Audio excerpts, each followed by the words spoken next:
Hermanas, hermanos, muy buenas tardes tengan todos ustedes.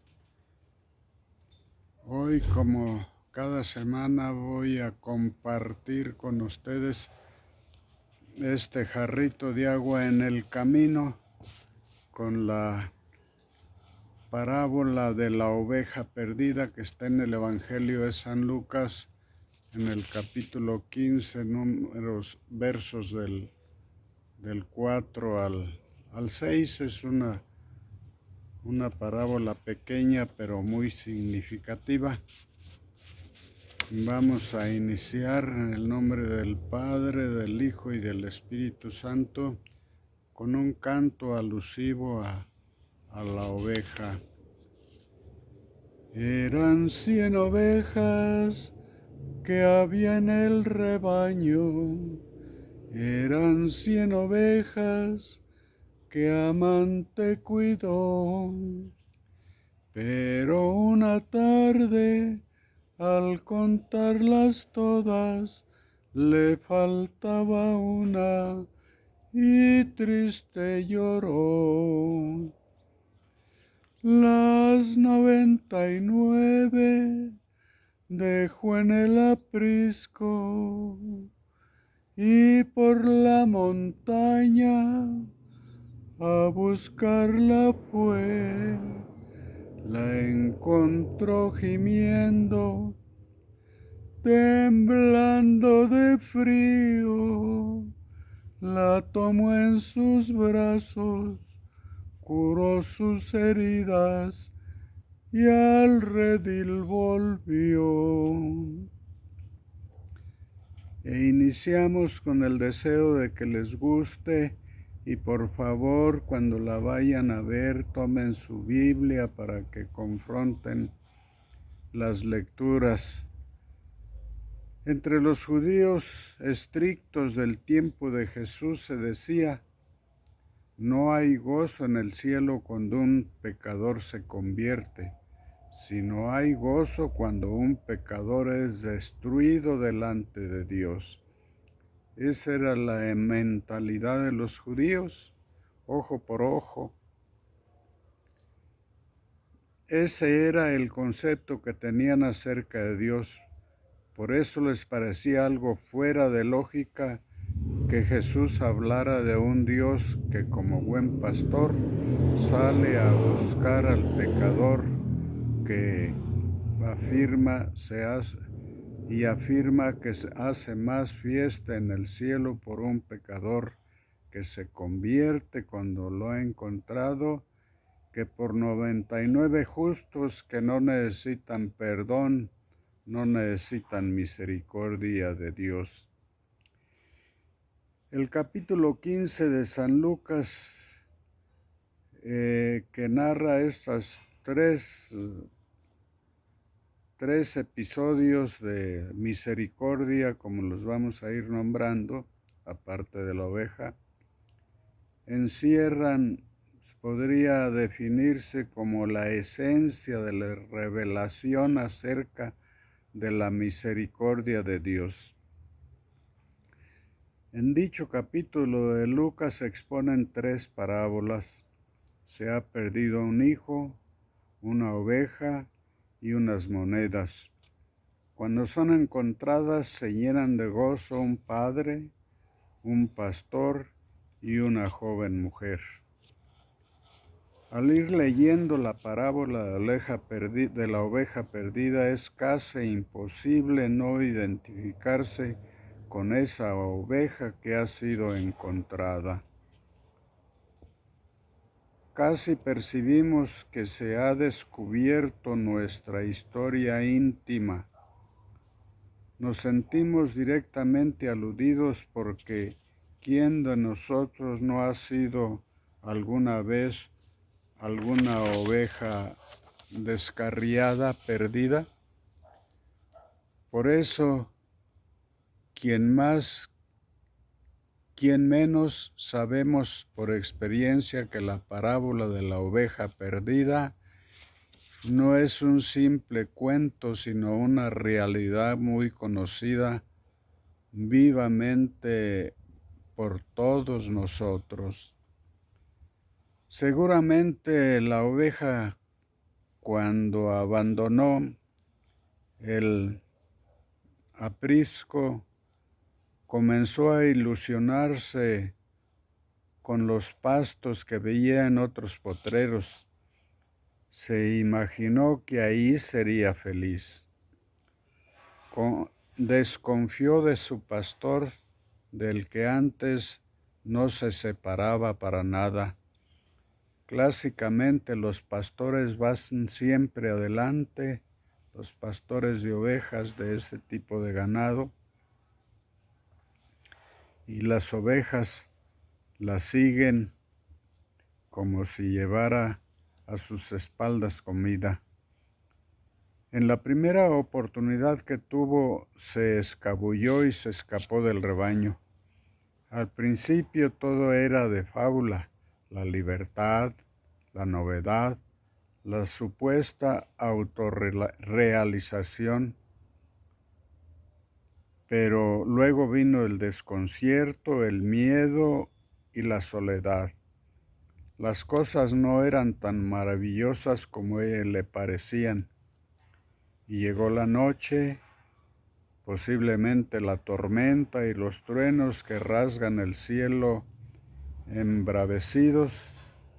Ya no estaba junto a ella su pastor, que con su cayado le infundía confianza y seguridad. Dice, el pecado tiene esa particular fascinación. Hay algo en el pecado que promete felicidad, libertad, nueva vida. Según la Biblia, los primeros seres humanos sucumbieron ante esta fascinación fatal. Se sintieron atraídos poderosamente por el árbol de la ciencia del bien y del mal, engañados por el enemigo. El espíritu del mal se les presentó ofreciéndoles algo extraordinario. Su Dios no quería que fueran como Él, eso les dijo el demonio. Por eso les había prohibido que comieran de ese fruto. A través de este género literario, el Génesis muestra cómo el mal se introduce en nosotros por medio de la desconfianza en Dios. Siempre que como la oveja perdida nos hemos extraviado, siempre creíamos que íbamos a ser más felices fuera del camino estrecho, pero recto que Dios mostraba. La oveja extraviada pronto cayó en la cuenta de su error. Comenzó a sentir miedo, angustia. El contraste, desorientada, se vio al borde de peligrosos abismos. Dice el Génesis que los primeros seres humanos, al apartarse de Dios, sintieron urgencia de irse a esconder, porque sintieron vergüenza, estaban desnudos, perdieron la comunicación con Dios, rompieron el puente de unión entre ambos, ya que antes hablaba cara a cara con ellas. Ya no estaban junto al pastor que les llevaba a aguas tranquilas y verdes pastos, como dice el Salmo 23. En ese momento comenzaron a vivir lo que Dios les había advertido: frustración y pecado. Los judíos ortodoxos del tiempo de Jesús aceptaban que si un pecador se arrastraba hacia Dios, el Señor lo podría perdonar. Pero de ninguna manera hubieran aceptado que fuera Dios el que iba a buscar al pecador. En la parábola del Evangelio, el pastor es el que va a buscar la oveja perdida, y siempre que nos perdamos es Dios quien toma la iniciativa para ir en busca nuestra. por medio de algún acontecimiento, de una desgracia, pensamos nosotros, nos da un jalón de rienda para que volvamos al camino. Al ir leyendo la parábola sabemos de sobra que Jesús está exhibiendo su autorretrato. Jesús es el Dios que viene a buscar lo que había perdido. Jesús es la imagen visible del Dios invisible. Lo podemos colaborar en la carta del apóstol San Pablo a los Colosenses en el capítulo 1, verso 15. En el principio de la humanidad, cuando las primeras ovejas perdidas fueron los primeros seres humanos, Dios no los dejó abandonados, dice el libro del Génesis, que resonó la voz de Dios que decía: Adán, Adán, ¿dónde estás? Pero Dios sabía bien dónde estaba escondido. Su pregunta atendía a recibir el diálogo que había sido interrumpido, a unir el puente que se había roto. Dios siempre toma la iniciativa de salir a buscar a la oveja perdida. ¿Por qué siempre Dios va a buscar al pecador? Juan Pablo I, en paz descanse, un día con escándalo para muchos miembros de la Iglesia, principalmente el colegio cardenalicio y algunos obispos, así como sacerdotes, fue escándalo para ellos, dijo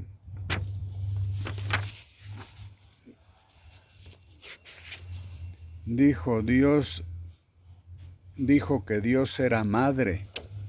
El corazón de la madre es el punto de comparación más claro que tenemos para poder hablar de la compasión de Dios. En una plaza de París ajusticiaron a un criminal al estilo que lo hacían en los inicios de la humanidad. Se vio a una anciana que con una canasta en la mano iba recogiendo los pedazos sanguinolentos de la carne que habían sido esparcidos por la plaza. Alguien se le acercó y le dijo: «Es la carne de un asesino». «Es la carne de mi hijo», respondió la anciana. Era la barbarie de la ley de aquellos tiempos, de aquellos pueblos que pensaban que hacían el bien. La madre ama a todos sus hijos, pero tiene una disimulada predilección por el hijo descarriado, por el inválido, por el malvado, por el asesino.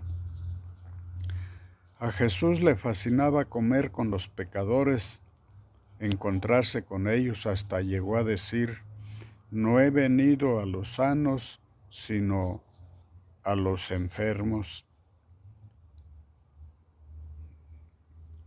Dios, el Dios de la Biblia, no aniquiló a los primeros seres humanos que le dan la espalda. Los va a buscar en su escondite de angustia, los hace salir y les promete un Salvador. En el Génesis, en el capítulo 3, verso 15, encontramos el primer protoevangelio, o sea, primer anuncio jubiloso a nuestros primeros padres de que Dios les perdonará y los recibirá de nuevo. Les coloca sobre sus hombros unas pieles. Esto significa, como protoevangelio de enemistad: pondré entre ti y la mujer, entre tú y ella te aplastará la cabeza mientras tú tratas de alcanzarle el talón. Estas pieles que coloca sobre sus hombros como a cavernarios es imagen del Cristo lapidado, golpeado y llevado al monte de las calaveras y al final colgado como un andrajo en la cruz, todo por redimirnos. Son esas pieles, pues, símbolo de esa imagen de Cristo. Son la expresión de la misericordia de Dios que no aniquila a las primeras ovejas perdidas del universo, sino que las cubre con la piel de su compasión, de su misericordia. Les da una nueva oportunidad de poder regresar al paraíso. El Evangelio de Jesús es el retrato de Dios Padre que viene a buscar lo que estaba perdido.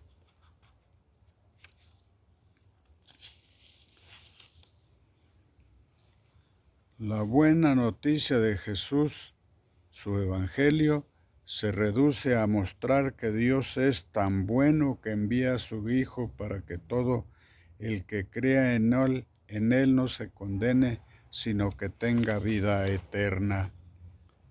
Dios tiene sus métodos. Dios usó infinidad de métodos para ir a buscar las ovejas perdidas. El libro del Apocalipsis del apóstol San Juan muestra a Jesús tocando la puerta del pecador.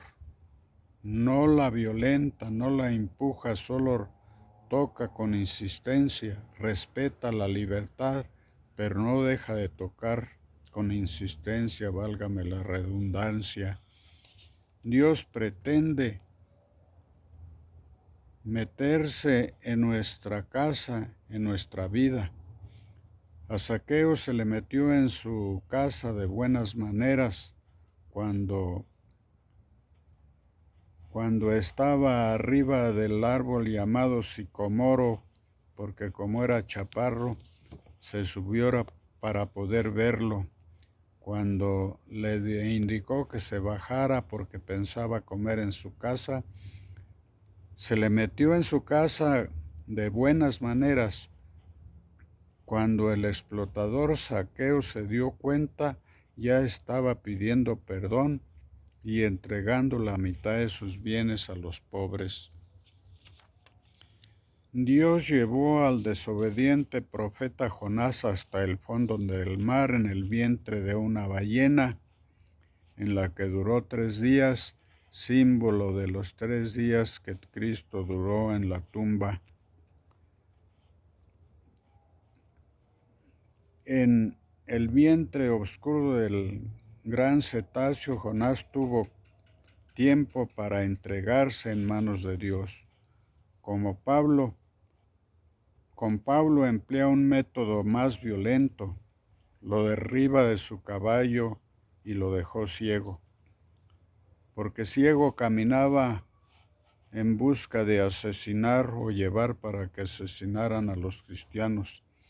Entonces le quitó la venda de los ojos y Pablo comenzó a ver su error y recibió la luz de Jesús que inundaría toda su vida. A Pedro el Señor lo buscó en medio de la multitud que lo atenazaba porque negaba a Jesús. Miró a Pedro de tal manera como le clavaría la mirada que el apóstol comenzó a llorar como nunca en su vida lo había hecho. Aquella noche quedó purificado, no pudo escaparse más de las manos de Jesús. El Señor lo había encadenado con su mirada de compasión por haberlo negado. A San Agustín, el autosuficiente teólogo, filósofo e incrédulo, el Señor lo arrinconó en la angustia hasta que Agustín tuvo que darse por vencido y decir: nos hiciste, Señor, para ti, y nuestro corazón no descansará hasta que descanse en ti. Bien dice el Salmo que Dios es lento a la ira y rico en misericordia. La puerta de la misericordia del Señor siempre está abierta. El Señor nos persigue hasta darnos alcance, aunque sea en minutos extra, como sucedió con Dimas el buen ladrón. En la parábola de la mujer que pierde sus monedas hay dos cosas que hace la protagonista para encontrar su dinero. Primero enciende la luz porque caminaba en tinieblas. Ya no quiere caminar en tinieblas. Luego comienza a barrer su interior pecaminoso. Estos dos gestos se aprecian en Jesús cuando va a la cacería del pecador. Jesús comienza por encender la lámpara para los pies, como lo dice el Salmo 119. Luego procede a su tarea de barrerlo del pecado. A la samaritana, la mujer de los muchos hombres, primero le predica en el brocal del pozo de Jacob.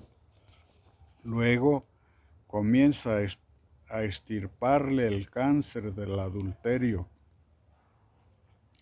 Al buen ladrón lo rodea con su palabra durante las 6 horas que estuvieron juntos en la cruz.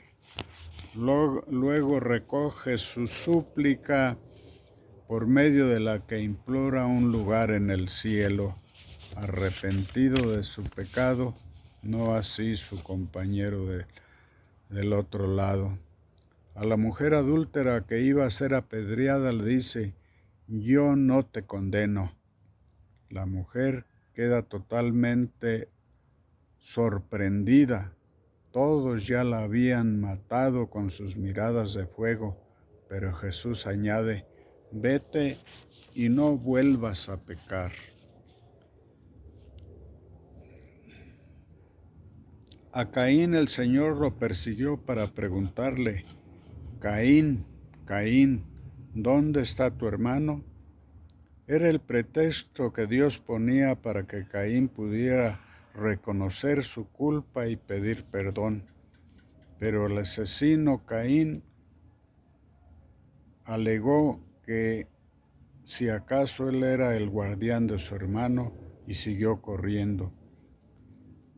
Dice una leyenda que unos cazadores lo mataron por equivocación, no lo sabemos. Jesús procuró acorralar a Judas, le puso todas las cartas boca arriba sobre la mesa, le mostró que ya conocía sus intenciones y le dio la oportunidad de arrepentirse cuando mojó la sopa en su mismo plato. Pero Judas salió corriendo de la última cena. Cuando Judas besó a Jesús y lo entregó, el Señor no le dio la última oportunidad. No lo llamó traidor, sino amigo. Pero Judas se alejó rápidamente corriendo y terminó ahorcándose. Dios dispone de infinidad de métodos para capturarnos en las redes de su misericordia, pero también es respetuoso del corazón humano, que puede echar mano de múltiples mecanismos de defensa para no abrir las puertas del corazón a la gracia del Señor y para salir huyendo de Dios y no permitirlo jamás. Un amigo de Tomás Moro, en el español incrédulo, Tomás trataba de que se convirtiera, pero el amigo decía: ya tengo preparada la frase para la hora de mi muerte, como decimos la mayoría. Dios es amor, Dios es misericordia, y a la hora de la hora me va a perdonar. Voy a decir: perdón, Señor, perdón. Este individuo iba cabalgando en cierta ocasión. El caballo lo lanzó por los aires. Las últimas palabras del hombre fueron una maldición para el caballo. Tristemente le decía a mi esposa yo en días pasados, cuando un temblor, antes decíamos, proclamábamos el salmo de piedad, y ahora decimos una maldición también, ya como la mayoría.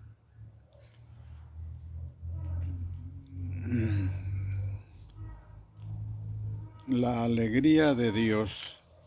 Los filósofos no pueden oír hablar de que Dios pueda sufrir. Eso es contra la perfección de Dios. Pero el Dios de Jesús es un Dios que ama tanto a los hombres que acepta sufrir en Jesús para salvar a la humanidad. Pablo habla de la tristeza del Espíritu Santo ante el pecado. Dios es el buen pastor que se muestra inquieto ante la oveja perdida. Dios está representado en la mujer que afanosamente barre su casa para encontrar su moneda. El buen pastor se muestra eufórico cuando encuentra a su oveja y no puede aguantar su alegría y tiene que compartirla con sus amigos.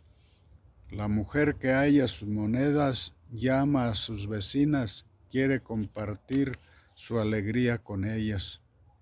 El padre del hijo pródigo organiza una gran fiesta porque quiere celebrar que el hijo que se había salido de la casa, que había abandonado la casa del padre, ha regresado. Estaba perdido y ha regresado. Por eso dice Jesús, se hará más fiesta en el cielo por un pecador que se arrepiente que por 99 justos que no requieren del perdón. Es impresionante la alegría de Dios como también su sufrimiento. Cuando la Biblia se refiere tanto al sufrimiento de Dios como a su alegría, podríamos decir que son simplemente imágenes figurativas. Claro, todo muy bien, pero lo cierto es que Dios sufre en Jesús por el pecador extraviado y entrega a su Hijo para que venga a buscarlo. Y volvemos a la comparación con la madre. Ella ama a todos sus hijos, procura no tener favoritismos, pero su corazón maternal la inclina a tener debilidad por el hijo tarado, por el malo, por el inválido, por el asesino. Para eso no hay ninguna explicación, simplemente porque es madre, ella obra así. Para el sufrimiento y la alegría de Dios no existen explicaciones filosóficas. Dios es así y punto. Hermanos, los invito a reflexionar con mucho detenimiento sobre el mensaje del día de hoy, de este jarrito de agua en el camino, para que podamos encontrarnos algún día con la misericordia de Dios y no caigamos en perdernos como la oveja de la parábola.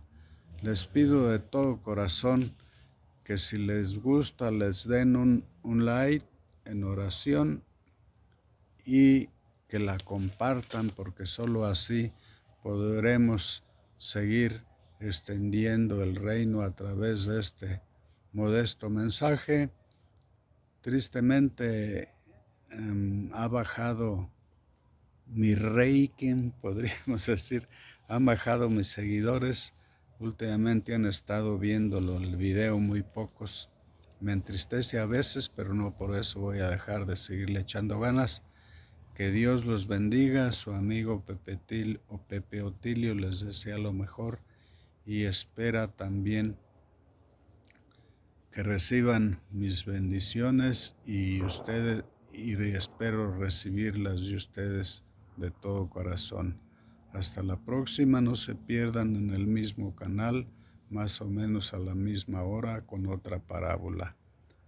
En el nombre del Padre, del Hijo y del Espíritu Santo. Amén.